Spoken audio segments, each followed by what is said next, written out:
আমি আমি একটু ব্যক্তিগত স্মৃতিচারণাও করতে চাই এই কারণে, কারণ ঘটনাচক্রে আমি অনেকটা হঠাৎ করেই বিকেএমইর প্রেসিডেন্ট হই ২০০৪ সালে। আমি নারায়ণগঞ্জে থাকি, ছোট্ট একজন ব্যবসায়ী, এবং তখন যেটা সত্যি কথা, বিকেএমইকেও ওইভাবে বাংলাদেশে কেউ চিনত না। হ্যাঁ, আমাকে তো চিনতই না, বিকেএমইকে কেউ চিনত না। এবং এখন চেনে সবাই।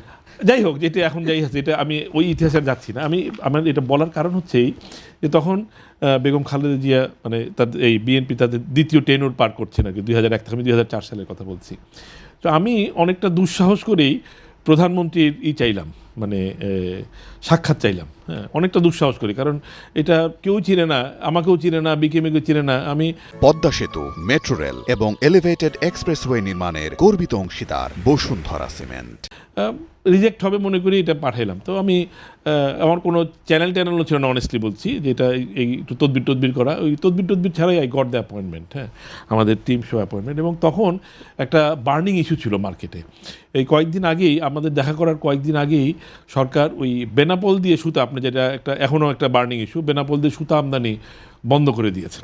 তো এইটা আমার উপর একটা প্রেশার, আমাদের কমিউনিটির, যে এটা ছুটাইতে হবে। তা আমি তো খুবই বিব্রতকর অবস্থায়, যে এটা সরকারি সিদ্ধান্ত এবং ভারতের সঙ্গে একটা পলিটিক্যাল ইস্যু আছে, এখানে একটা সেন্টিমেন্ট জড়িত।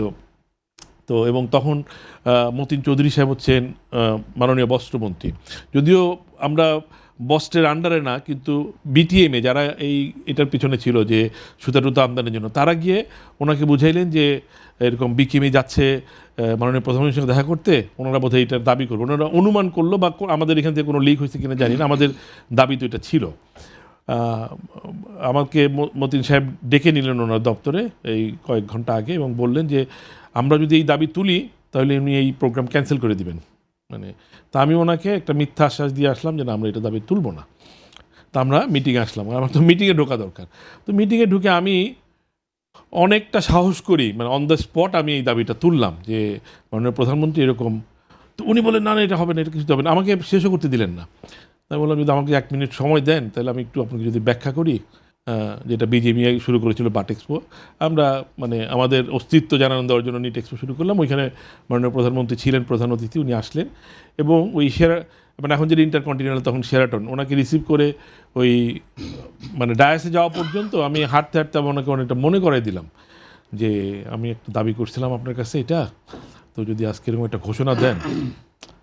উনি বলেন আচ্ছা দেখি আমি, বলে উনি স্টেজে বসে আমার সঙ্গে একটু আলাপ করলেন, এবং উনি ওইখানে বসে ওইটা উদ্ধ করে দিলেন যে এটা গার্মেন্টসের জন্য যে সুতা আমদানি হয়, কমার্শিয়ালি না, গার্মেন্টসের জন্য যে সুতা আমদানি হয় সেটার জন্য বেনাপোল খোলাতে হবে। তখন কিন্তু বেনাপোলের উপরে যে ইন্ডিয়া থেকে যে সুতা আমদানি হয় তার 95% বেনাপোল দিয়ে আমদানি হতো।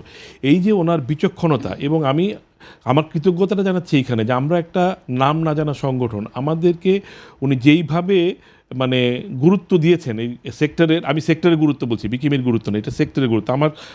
আমাকে তো কেউ চিনি না, ওনার চেনার তো কোনো প্রশ্নই ওঠে না।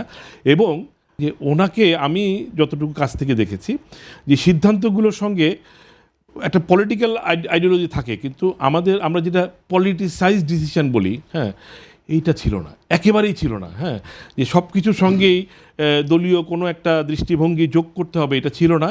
এবং মাসুদ রিয়াজ ভাই যথার্থই বলেছেন যে ডিসিশনগুলি ডিসেন্ট্রালাইজ ছিল, যে পরবর্তীতে আমরা দেখেছি সব কিছু প্রধানমন্ত্রী দপ্তর কেন্দ্রিক। ওইটা কিন্তু আমরা, অ্যাটলিস্ট আমি 2-2.5 বছর খুব কাছ থেকে দেখার আমার সৌভাগ্য হয়েছে, এই 2-2.5 বছরে এইটা আমরা ফিল করি নাই যে সব কিছু সেন্ট্রালাইজ, যে প্রধানমন্ত্রী দপ্তরে না গেলে এই কাজটা হবে না। এইটাও আমার মনে হয় যে একটা সুশাসন নিশ্চিত করা এবং একটা প্রপার অ্যাডমিনিস্ট্রেশনকে ইফেক্টিভ করার জন্য এই দূরদৃষ্টি ওনার ছিলেন। এবং আরেকটা ভালো জিনিস ছিলেন, আমার মনে হয় এটা একটা নেতৃত্বের একটা ভালো গুণ হওয়া, উনি অনেক কম বলতেন, এটা আমরা সবাই জানি, উনি অনেক শুনতেন। এবং এইটা আমার মনে হয় যে একটা ভালো ডিসিশন দেওয়ার ক্ষেত্রে এইটা যে কোনো মানুষের জন্য এইটা একটা